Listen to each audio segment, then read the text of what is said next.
जैसे ही फ्रेंड इधर वो माफ़ी मांग रही होती है लिली, तभी वहाँ पे आ जाता है गुशी चिंग और यहाँ पे इजिन को बहुत ज़्यादा खराब खोटी सुनाने लगता है कि मैंने तुम्हें इतना अच्छा माना था, तुमने क्या किया, तुमने इनोसेंट लड़की को धक्का दिया, जबकि उसने धक्का नहीं दिया था। वो मना कर रही थी कि प्लीज़ मुझसे माफ़ी मत मांगो, गलतियाँ तो सबसे होती है। तो वो तो उससे सिर्फ चांद ला रही थी। यहाँ पे ग्रैंड माँ बोलती है कि तुम यहाँ क्या कर रहे हो और तुम्हें इसका घर कैसे पता है। यहाँ पे कहता है ये सब फालतू की बातें मत करो ग्रैंड माँ, और अभी इसी वक्त आप सब घर जाओ। यहाँ पे ग्रैंड माँ भी चिल्लाती है पर कोई फ़ायदा नहीं होता है। यहाँ पे इजिन को बहुत कुछ सुनाता है, कहता है कि जेलसी की भी एक हद कर दी है तुमने, जो कि बहुत ज़्यादा बुरा है।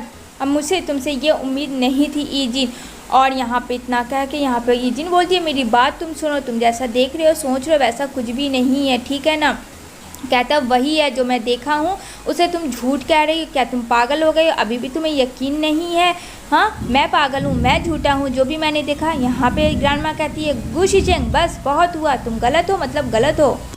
इतना कह के वो वहाँ लिली को लेके वहाँ से चला जाता है। यहाँ पे बेचारी काफ़ी डर जाती है, बोलती है ग्रैंड माँ अब क्या होगा, बोलती है कुछ नहीं होगा, तुम टेंशन मत लो, मैं हूँ ना तुम्हारे साथ, चलो। यहाँ पे वो उसे होटल में लेके आता है और यहाँ पे कहता है जब चाहो तुम यहाँ रह सकती हो, मैंने यहाँ सारा अरेंजमेंट करवा दिया और मैं माफ़ी मांगता हूँ अपनी ग्रैंड माँ और वाइफ के वजह से, आई एम सॉरी। उसे थोड़ा सा जेलसी हो गया है और कुछ नहीं। खैर ये सब सारी चीज़ें छोड़ दो, ये मेरी ही मिस्टेक थी। तभी वो वहाँ से जाने लगता है। यहाँ पे बोलती है मुझे तुमसे बातें करनी है। वो उसको पीछे से हक करती है, कहती है मत जाओ मुझे छोड़ के, मुझे बहुत ज़्यादा डर लग रहा है। मतलब लिली ने अपना चाल चल दिया होता है। यहाँ पे बोलता है कि हटो यहाँ से। कहती है नहीं मैं तुम्हें बहुत पसंद करती हूँ, आज से नहीं बहुत दिन से, और मैं तुम्हारे बिना नहीं रह सकती, मुझे तुम चाहिए गुशी चेंग, क्या तुम्हें याद नहीं है। यहाँ पे कहता है गुशी चेंग ये सब गलत है, नहीं तुम सही कर रही हो लिली, तुम मेरे लिए सिर्फ एक एम्प्लॉय हो और मैं एक शादीशुदा इंसान हूँ, काम डाउन।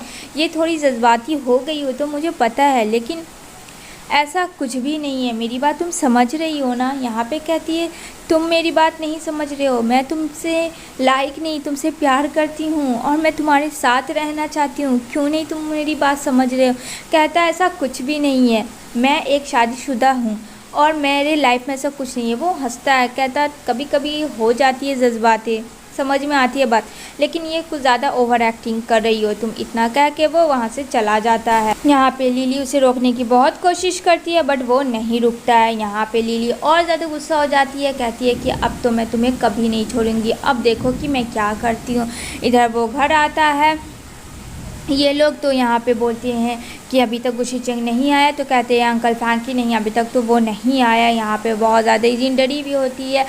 यहाँ पे कहती है ग्रैंड माँ मैंने सिर्फ तुम्हारी वजह से उसे चांस दिया, अगर चांस नहीं देती तो तुम्हें पता है ना आज उसकी असलियत उसके सामने होती, उस बेवकूफ़ के सामने। अब यहाँ पे बेचारी इजिन काफ़ी परेशान हो चुकी होती है लाइफ में। इधर जो है वो नहीं आता है गुशी चेंग, क्योंकि वो पार्टी कर रहा होता है अपने फ्रेंड जोजो के साथ, जहाँ बहुत सारी लड़कियाँ होती हैं, वहाँ एंजॉय कर रहा होता है। और वहाँ पे वो बता रहा होता है कि यार ऐसे में ऐसा हुआ, आज का दिन मेरे लिए पूरा बकवास गया। यहाँ पे कहता है कि अरे यार ऐसा कुछ भी नहीं है। तो यहाँ पे जो कहता है जब वो लड़की तुझे एक्सेप्ट कर रही थी तो क्यों नहीं तो उसके पास गया। यहाँ कहता वो सिर्फ मेरी कलीग है और कुछ भी नहीं। इधर बेचारी इजिन काफ़ी लेट नाइट हो जाता है, जिसका इंतज़ार करती रहती है। इधर कॉल आता है उसकी बहन जीजी का और यहाँ पे बोलती है क्या तुमने गुशी चेंग को वो दिया। तो यहाँ पे कहती है कि नहीं मैंने वो नहीं दिया प्रूफ कुछ भी। तो कहती है क्या तुम पागल हो गई हो, क्या तुम्हें मेरी बात समझ में नहीं आ रही है। यहाँ पे कहती है बहुत बुरा होगा इजिन समझ लो। मतलब चारों तरफ से वो फंस चुकी होती है इजिन। इधर जो है गुशी चेंग और जो बहुत उसे समझाता है। यहाँ पे कहता है तुम भी जाओ मुझे अकेले रहने दो। इधर नेक्स्ट डे मॉर्निंग में बेचारी इजिन आती है, इधर उधर देखती क्या गुशी चेंग आया, क्योंकि रात भर वो नहीं आया था। तो अंकल फैंग कहते हैं नहीं बेटा वो नहीं आया। कहती है ठीक है अंकल फैंग कोई बात नहीं, इसमें आपकी कोई भी गलती नहीं है, आप टेंशन ना लो। वो बेचारी मुंह बना लेती है। इधर आता है जो कहती है तुम यहाँ क्या कर रहे हो और तुम्हें तो पता होगा कि तुम्हारा फ्रेंड कहाँ है। यहाँ पे बोलता अरे भाभी कूल डाउन, ऐसा कुछ भी नहीं है। तो कहती नहीं ऐसा ही बात है, तुम अगर अच्छे होते तो तुम मुझे सब कुछ बताते कि वो तुम्हारे साथ रात में था और ऐसा क्या हो गया। यहाँ पे जो कहता है अरे सब ठीक हो जाएगा, वो थोड़ा सा फ्रस्ट्रेट है, टेंशन ना लो, मैं हूँ ना, मैं संभाल लूँगा, वो उसे तसल्ली देता है। इधर जो है लिली बन चुकी होती है खूंखार बिल्ली बदले वाली कि उसे किससे बदला लेना है और क्या करना है। यहाँ पे जो है बेचारी ईजिन इंतज़ार करते करते थक जाती है गुशी चिंग का, जो कि 2 दिन हो चुका है नहीं आता है। तभी यहाँ पे वो आता है तो बोलती है मुझे तुमसे बातें करनी है। यहाँ पे सीढ़ियों से वो चढ़ती है, यहाँ पे बोलता है गुशी चिंग मुझे तुमसे कोई बात नहीं करनी और हाँ मेरा पीछा मत करो। यहाँ पे बोलती है अरे मुझे तुमसे बात करनी है, एक बार मेरी बात तो सुन लो तुम। यहाँ पे कहता है जब मैं कह रहा हूँ तो तुम्हें समझ में नहीं आता। वो बेचारे के ऊपर चिल्ला देता है। अंकल फैंग देख रहे होती ये सब चीज़, जो कि उन्हें भी अच्छा नहीं लग रहा होता है। यहाँ पे जो है वो प्लांट पे अपना पानी दे रहा होता है तो ग्रांडमा आती है और ग्रांडमा बोलती है कि तुम इजी से जो नाराज़ हो, बेतुक का नाराज़ हो, समझ में आई मेरी बात। वो उसे सारी चीज़ें बताती है कि उसने ही इजिन को मारने की कोशिश की थी और तुमने उसे बताया तक नहीं। अगर वो झूठी रहती, अगर वो चाल चलती तो वो तुम्हें सब कुछ बता देती, लेकिन उसने नहीं बताया, उसने मुझे भी नहीं बताया। मैंने पता करवाया अंकल फैंग से, तब जाके मुझे ये सारी चीज़ें पता चली। यानी कि बात तुम्हें समझ में आई या नहीं आई। अब यहाँ पे गुशी चिंग को बहुत ज़्यादा एकदम सा लो फील हो जाता है कि वो तो इनोसेंट थी जिन, और उसे वो कितना भला बुरा नहीं कहा। तो उसको वो डिनर पे लेके जाता है और यहाँ पे बोलता है कि एक बार मैं फिर से गलत हो गया, तुम अच्छी थी और मैं झूठा था, आई एम सो सॉरी।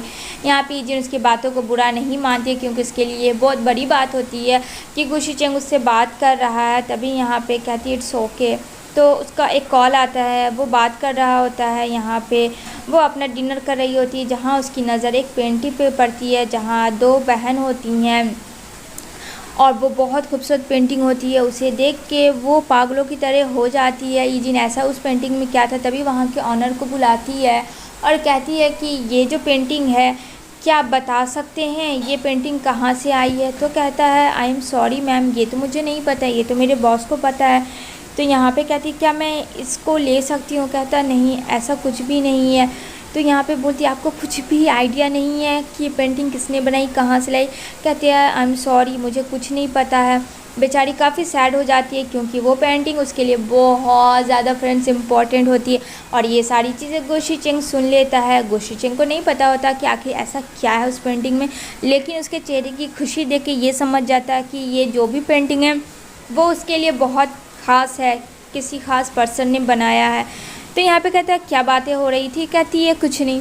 कहता है ठीक है मुझे एक अर्जेंट कॉल आ गया है तो मैं जाता हूँ, तुम खा के आ जाना घर। तो कहती है हाँ ठीक है तुम टेंशन मत लो। वो वहाँ से चला जाता है। इसी के साथ ये एपिसोड एंड होती है।